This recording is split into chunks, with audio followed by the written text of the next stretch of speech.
मन के हारे हार और मन के जीते जीत। एक माँ की कहानी। मुख्य अभियंता के पद से रिटायर पाकर राजधानी जयपुर में अपना सरकारी निवास खाली करते समय जो ही मेरा हाथ अपनी दिवंगत माँ की दीवार पर लगी बड़ी सी तस्वीर की ओर बढ़ा तो स्मृतियों की तेज आंधी मेरे मन को व्यथित कर गई। मैं तस्वीरों को भाव की तरंगों के साथ उतार कर उस पर लगी धूल को धीरे धीरे पोंछने लगा। फिर मन ही मन बुदबुदाया, माँ, ओ माँ, आज तुम्हारी बहुत याद आ रही है। जानती हो क्यों? आज मेरी सरकारी नौकरी से रिटायरमेंट हो रही है। तुम जब जीवित थी तो कहती थी, संदेश तू कब रिटायर होगा रे? कितने साल और हैं? तेरी रिटायरमेंट में मैं कह उठा था, क्यों माँ, आज ये सब कुछ क्यों पूछ रही हो? तुम्हारा जवाब था, क्यों न पूछूं? तू जब से नौकरी पर लगा है, कितने साल हो गए आज? तेरे साथ साथ ही तो डोल रही हूँ मैं। अपना घर, अपने लोग तो छूट ही गए हैं ना। माँ, तुम कहो तो आज ही तुम्हें वहां घुमा लाऊं। वो जाना भी कोई जाना है बेटे। चाहती हूँ तू रिटायर हो जाए तो सब वही रहेंगे। कितने बरसों से बाट जो रहा हूँ अपने घर की। रिटायरमेंट में 3 साल ही तो बचे थे। अब माँ ने मेरे कथन को बीच में ही काट दिया था। अरे बेटा, इस अवस्था में तो एक पल का भी भरोसा नहीं। 3 साल किसने देखे हैं? और सचमुच माँ कुछ समय में ही चल बसी। इस तरह अपने घर लौटने का उनका सपना सपना ही बनकर रह गया। मैंने माँ की उस तस्वीर को संभाल कर बहुत प्यार से अपनी कार की पिछली सीट पर रख छोड़ी, मानो वह उनकी फोटो नहीं, साक्षात वे स्वयं ही लौट रही हूँ अपने इस छोटे शहर में जिसका नाम है सलूबर।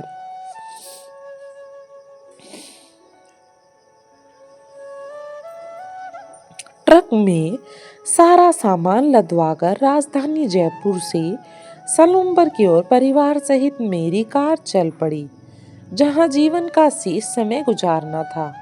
उस शांत से बड़े मकान में जो स्थित था, प्रकृति के सुर में हरे भरे घने वृक्षों की सघन छाया के बीच, जिसमें अनगिनत पक्षियों के बीच बसेरा था, और सुबह से शाम तक न जाने कितनी बार कोयल की सुरीली मीठी कूक कानों में मिश्री खोल देती थी। माँ जो इन पक्षियों और पेड़ों के बीच से निकलकर मेरे मुंह में बंधी जयपुर की बहुमंजिला वृक्ष विहीन इमारतों के मध्य कैद हो गई थी, इस तड़प के साथ कि जहां वे कोयल की कूक से सर्वथा वंचित थी। सलूम्बर का मकान जहां मेरा बचपन बीता, जो माँ के विवाह के पश्चात बरसों तक उनका प्रत्यक्ष गवाह बना था, उस खानदानी सिंदूर सी हवेली में वे किसकी महारानी की तरह रहती थी। फिर मेरी बढ़ती लंबाई के साथ ही सब कुछ बदलता चला गया। बाबूजी के निधन के बाद माँ मेरे बिना और मैं माँ के बिना नहीं रह सकता था। माँ ने मेरे साथ रहने के सुख के लिए उस हवेली को सुख शांति और समृद्धियों का परित्याग कर दिया जो उन्हें बहुत प्रिय था। लेकिन मेरा साथ शायद उससे भी कहीं अधिक। उदयपुर से 17 किलोमीटर दूर मोड़ों को पार करने के बाद हांडी रांडी के लिए प्रसिद्ध उस कस्बे नुमा छोटे शहर में मेरी कार जब ट्रक के साथ साथ पहुंची, तो हमारे उस मजबूत हवेली नुमा मकान के पड़ोसी ही नहीं बल्कि हवेली की दीवारें भी मुस्कुरा उठी थी। हमारे घर पहुंचने की देर थी कि कोयल का सवर कानों से टकराकर मन को खुश कर गया था, और कोयल की सुरीली सवर लहरियों के बीच मैंने माँ की कार में पड़ी उस तस्वीर को आहिस्ता और श्रद्धापूर्वक कार से निकालकर माँ के कमरे में मुख्य दीवार, जहाँ बाबूजी की तस्वीर भी थी, के साथ टंगवा दिया। हालांकि माँ की यादों में लिपटी उन एहसासों में सुख की धारा भी आंखों से फूट पड़ती है। इस कसम के साथ कि काश आज तस्वीर की जगह माँ खुद चलकर यहाँ आई होती। ट्रक में लदा सामान उतार कर अब हवेली के अलग अलग कमरों में सजाना था और अब मैं माँ के कमरे को अपने स्वाध्याय कक्ष बनाकर उसे संवारने लगा। तभी फिर से कोयल की कूक मेरे कानों से टकराई तो मैं सारा काम छोड़कर बाहर लॉन में आ गया और पेड़ों की झुरमुट में बैठी कोयल को देखने की मेरी जिज्ञासा बलवती हो गई। लेकिन लाख कोशिशों के बाद भी कोयल मुझे नहीं मिली। मैंने पत्नी को पुकारा, दिव्या कहाँ हो तुम? किचन से बाहर निकलकर जरा इधर तो आओ। दिव्या ने लॉन में आकर पूछा, क्या बात है? बहुत खुश दिखाई दे रही हो। सुनो, कोयल की कर्णप्रिय कुहू कुहू कितनी भली लग रही है। कोयल थी कि निरंतर बिना रुके अपनी सवर लहरी से मन को प्रसन्न कर रही थी। दिव्या भी उसके सुरीले सवर में डूब सी गई और नीम के घने पेड़ पर बैठी कोयल की एक झलक के लिए उसे तलाशने लगी। दिव्या की खोज दृष्टि से कोयल संभवतः सहम गई, अतः उसने अपना सुरीला राग बंद कर दिया। हाय, कितनी मीठी आवाज है ना कोयल। दिव्या एक चेहरे पर मुस्कान लिए बोली, और मुझे भी वहीं बैठने का संकेत मिला है, लेकिन वह दिखाई क्यों नहीं देती। शर्मीली कहेगी। इस तरह खास में छिपकर बैठी थी जैसे हमसे उसका कोई वास्ता ही नहीं है। तुम्हें पता चला?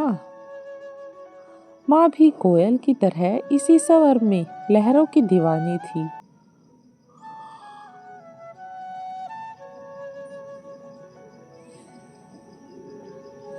कोयल की यादों में डूबकर वहां जयपुर में इसकी कूक को मिस किया करती थी।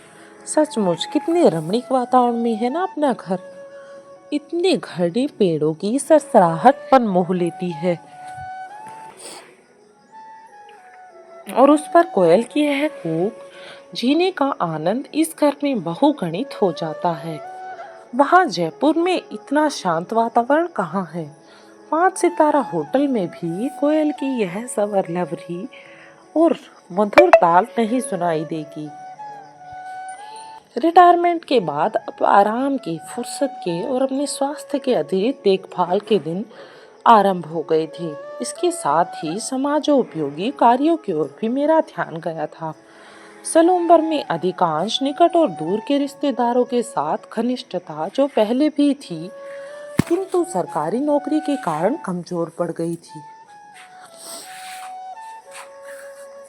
अब वह फिर से पुनः पल्वित होने लगी थी। चूंकि अधिकतर सगे संबंधी सलूम्बर में ही रहते थे, उन सभी अपने लोगों का घर इतना आरंभ होने लगा। अंतर केवल इतना ही था कि पहले यह उत्तरदायित्व तो माँ और बाबूजी निभाते थे, लेकिन अब यह मेरे कंधों पर था। माँ बाबूजी की पीढ़ी के लोग या तो स्वर्ग सिधार गए या फिर वे अपने जीवन के अंतिम चरण में थे। रिश्तेदारों में कुछ तो अत्यधिक संपन्न व उच्च पदों पर कार्यरत भी अधिकांश, सामान्य तो कुछ गरीब रेखा से नीचे भी थे। मैं दृढ़ संकल्पित था कि ऐसे असहाय लोगों के जीवन में उनके स्तर को ऊंचा उठाने में उनका सहायक बनूंगा। माँ भी अपने जीवन काल में ऐसे लोगों की जब तब आर्थिक मदद किया करती थी। माँ दोनों घरेलू सहायिकाओं को भी बहुत अच्छे से रखती थी, उन्हें खूब स्नेह देती, उनके खाने पीने में कोई कमी न छोड़ती उनसे मधुर बोलती और आए दिन कुछ न कुछ देखकर माँ को बहुत संतुष्टि मिलती थी। कोमल हृदय माँ सबसे प्रीतिपूर्वक व्यवहार करती और दीन दुखियों की पीड़ा हरने का प्रयास भी करती। माँ तो माँ, उनकी बहू दिव्या भी उनके ही पैटर्न पर चल पड़ी थी। सलूम्बर में आते ही 2 सहायिकाओं की तलाश शुरू हुई और दिव्या ने यह काम अपने स्तर पर ही निपटा कर उन्हें घर की साफ सफाई की जिम्मेदारी सौंप दी। इस बार गर्मी की छुट्टियों में इकलौती बेटिया शिल्पी अपने ससुराल से सलूम्बर आई तो यहाँ के नेचुरल एनवायरनमेंट को देखकर मंत्रमुग्ध हो गई। अपने मम्मी पापा के साथ गप्पे लड़ाना शिल्पी को बहुत भाता था। एक अवसर पर वह बोली, मम्मा, जयपुर से सलूम्बर की 480 किलोमीटर की दूरी बहुत अखरती है। सफर करते करते आदमी अधमरा हो जाता है। तब उसकी मम्मी का उत्तर था, सफर के विकल्प तो बहुत है ना शिल्पी, जिनमें से एक है जयपुर से रात को ट्रेन पकड़ो तो सुबह उदयपुर, बाकी 70 किलोमीटर का सफर बस से। लेकिन प्रकृति की गोद में बनी इस हवेली का विकल्प है क्या? जयपुर में ही मकान बना लेते तो कितना आराम होता न। वहां थे तो जब चाह आकर मिल लेती थी। अब तो प्लान करना पड़ता है, तब आना पड़ता है। दिव्या फिर बोली, बेटी, तेरी दादी यह घर छोड़ने के बाद इस घर में और अपने लोगों के बीच लौटने की बाट जोहते जोहते स्वर्ग सिधार गई। तेरे पापा और मुझे भी सेवा काल के 35 वर्षों के बाद यहाँ रहने का सुख मिला है। और एक बात बताऊं, तेरे पापा बड़े पद पर पहुंचने के बाद भी क्या ऐसा मकान जयपुर में बना सकते थे क्या? ये बात तो है ही मम्मा। खैर, मैं बहुत खुश हूँ कि सलूम्बर में आकर बहुत सुकून मिला है।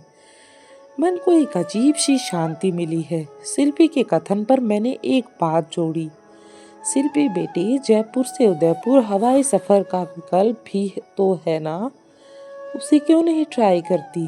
दैट्स राइट पापा, शिल्पी ने चहकते हुए कहा।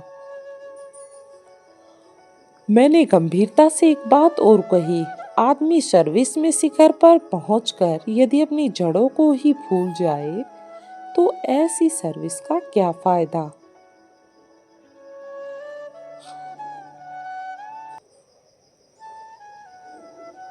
हमारा यह कर्तव्य भी तो बनता है ना कि हम सेवानिवृत्ति के बाद अपने मूल स्थान पर लौटकर जो जिंदगी भर कमाया है उसका एक भाग अपनी भूमि को ऋण चुकाकर अदा करें। साथ ही साथ अपने लोगों की जीवन स्तर को सुधारने पर भी खर्च करें, जिनको आज हमारी जरूरत है। और सुनो बेटे, जीवन की सारी कमाई जयपुर की महंगी जमीन और उस पर कंक्रीट की इमारत बनाने में खर्च भी नहीं होती। ये सब चीजें हमें सुकून नहीं देती। यू आर राइट पापा, मुझे बहुत गर्व है आप पर। शिल्पी फिर से चहकी। शाम घिर आई और पक्षियों के झुंड अपने अपने रैन बसेरों को चल पड़े थी। कोयल की कूक भी अगली सुबह तक के लिए लगभग बंद हो गई थी। चारों ओर शांति थी। स्टोरी अच्छी लगी तो चैनल को कर दें सब्सक्राइब।